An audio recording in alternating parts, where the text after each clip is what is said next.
സാമ്പത്തിക ബുദ്ധിമുട്ടുകൾ കൊണ്ടും കടബാധ്യതകൾ കൊണ്ടും ജീവിതത്തിൽ ഒരുപാട് സങ്കടങ്ങളും പ്രയാസങ്ങളും അനുഭവിക്കുന്നവരാണ് ഭൂരിഭാഗം പേരും.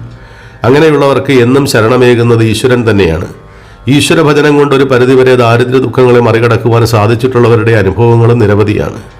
സമ്പത്തിന്റെ ദേവതയായ മഹാലക്ഷ്മിയെയും അധിപതിയായ മഹാവിഷ്ണുവിനെയും ഭജിക്കുമ്പോൾ ലഭിക്കുന്ന ഭാഗ്യാനുഭവങ്ങൾ പോലെ തന്നെയാണ് സാക്ഷാൽ ശ്രീപരമേശ്വരനെ ഭജിക്കുകയും പ്രാർത്ഥിക്കുകയും ചെയ്യുമ്പോഴും ലഭിക്കുന്നത്.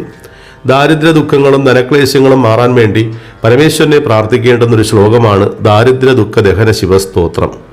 സർവ്വജനങ്ങൾക്കും ഹിതകരമാകുന്നതിന് വേണ്ടി വസിഷ്ഠമുനി രചിച്ച ശ്ലോകമാണ് ദാരിദ്ര്യ ദുഃഖ ദഹന ശിവസ്തോത്രം. 8 ശ്ലോകങ്ങളാണ് ഈ സ്തോത്രാവലിയിൽ അടങ്ങിയിട്ടുള്ളത്. അതിൽ ആദ്യത്തെ ഒരു ശ്ലോകമെങ്കിലും ദിവസേന 3 നേരം പാരായണം ചെയ്ത് പ്രാർത്ഥിക്കുന്നവരുടെ സർവ്വരോഗങ്ങളും ദുഃഖങ്ങളും ദുരിതങ്ങളും അകറ്റി സമ്പത്തും മനസ്സുഖവും ജീവിത സൗഖ്യവും ആയുരാരോഗ്യ ഐശ്വര്യ സമൃദ്ധിയും പുത്രപൗത്രാദി അഭിവൃദ്ധിയും പ്രദാനം ചെയ്യുമെന്ന് തന്നെയാണ് എൻ്റെയും അനുഭവം. ആ അനുഭവത്തിന്റെ വെളിച്ചത്തിൽ നിങ്ങൾക്കും അതുപോലെ സുഖാനുഭവങ്ങൾ ലഭിക്കണമെന്നുള്ള ആഗ്രഹത്തോടു കൂടി ദാരിദ്ര്യ ദുഃഖ ദഹന ശിവസ്തോത്രത്തിലെ ആദ്യത്തെ ശ്ലോകം ഞാൻ നിങ്ങൾക്ക് വേണ്ടി സമർപ്പിക്കുന്നു. ഓം വിശ്വേശ്വരായ നരകാർണവതാരണായ കർണാമൃതായ ശശിശേഖരധാരണായ കർപ്പൂരകാന്തിധവളായ ജടാധരായ ദാരിദ്ര്യ ദുഃഖദഹനായ നമഃ ശിവായ.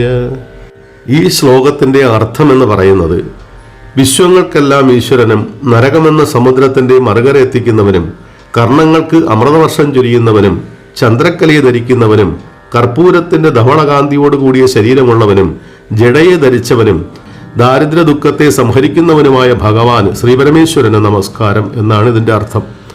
ഈ ശ്ലോകം കൃത്യമായും 3 സന്ധ്യകളിലും നിങ്ങൾ പ്രാർത്ഥിക്കുക. കൃത്യമായും നിങ്ങൾക്ക് എല്ലാവിധ സുഖാനുഭവങ്ങളും ഭാഗ്യാനുഭവങ്ങളും ഈശ്വരൻ തരുന്നതാണ്.